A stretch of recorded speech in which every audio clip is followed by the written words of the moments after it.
And part of the reason we had such a good time is some of the people who were there at the very beginning with Rowland also, and they are here tonight to join us, and that would be Tony Melton and Debbie Hayes.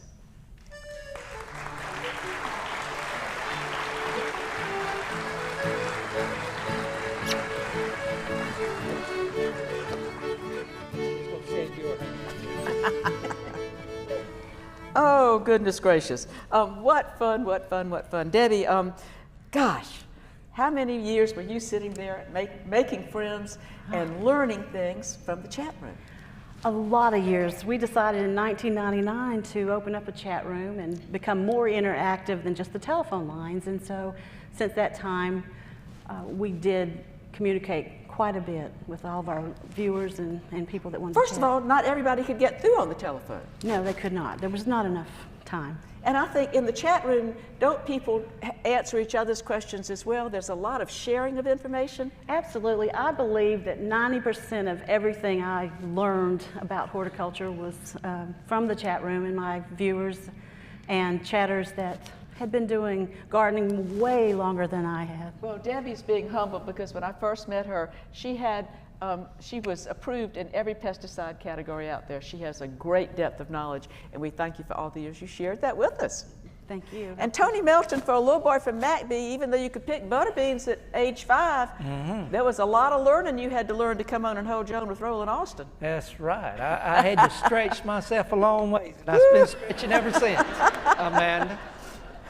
But Tony, I think you, as Rowland said, the joy was to be able to help the people who are farming stay successul.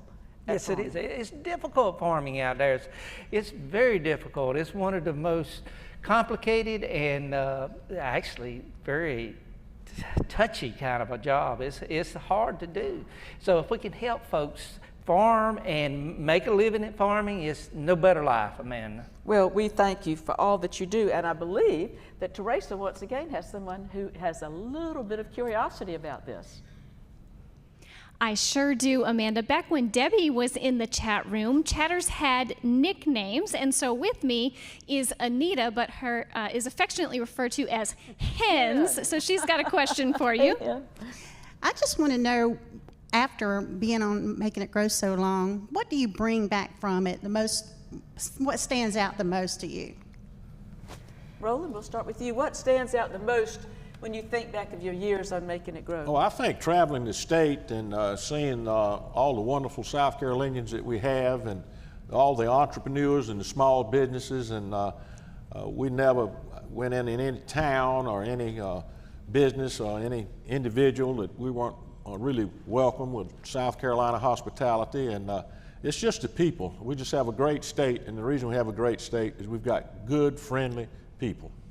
I think also you were impressed with the quality of barbecue that was available across the state. Well, a lot of it's right there. Well, barbecue in South Carolina, you know, you can create quite a bit of discussion, probably about as much as Clemson Carolina football games. You go in certain regions and they go have a mustard base, another one they'll have ketchup, another one they have vinegar. I'm a vinegar man, and I still say that ketchup and mustard belong on hot dogs and hamburgers. You put barbecue, you put vinegar on a pig. Well, and I'm going, that's all you got to say now. We are trying to unite ourselves.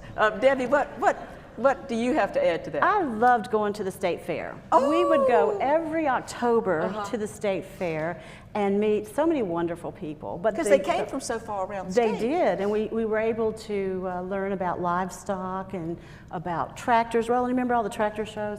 And it was just a lot of fun being there and having a live audience. Like now, was there anything you liked to eat at the state fair? Everything. Everything. I love food. Just like I like those French fries that you put that malted vinegar on myself. Yes, Yeah, they're definitely. delicious. And Tony? Well, Rowland, I heard you say before, never tell nobody they can't do or can't grow something. And I've learned that. You don't never do that. You never just tell somebody you can't do this because somebody's going to show you up real fast. So I've learned that people can, if they put their minds to it, can do a lot of different things.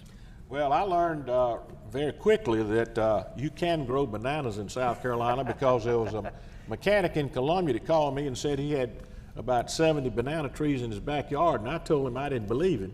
And he said, well, come on over to Columbia. And I got to Columbia and looked at his banana trees, and I had to eat bananas after looking at all that. And, but I mean, it's just that uniqueness and diversity of the state. A lot of people didn't realize that we produce our own tea in South Carolina, down on Wadmalaw Island. And the camellia plant, one of the camellias, the Camellia sinensis, is the tea variety. So there's just a lot going on in the state, and I just admire you, Amanda, for being able to travel around. Maybe I need to get on the van with you one day. I had a mighty good teacher. Debbie, I want to say that at supper tonight, we had supper over at the studio, thanks to the Substation 2 and Chris Wand over there, who brings us delicious sandwiches every Tuesday night. There was a young lady there, and I thought, who is that? And Debbie's little granddaughter, who I once rode on a Christmas float with, when she was this big, and some of her other family members are here tonight. It's just wonderful to see those beautiful grandchildren and your beautiful daughter Betsy, and I got to meet your mama too. Oh, good. It's Thank a wonderful, you. wonderful in you. South Carolina because Yes, it's all it is. about family, and new friends are family to us in South Carolina as well.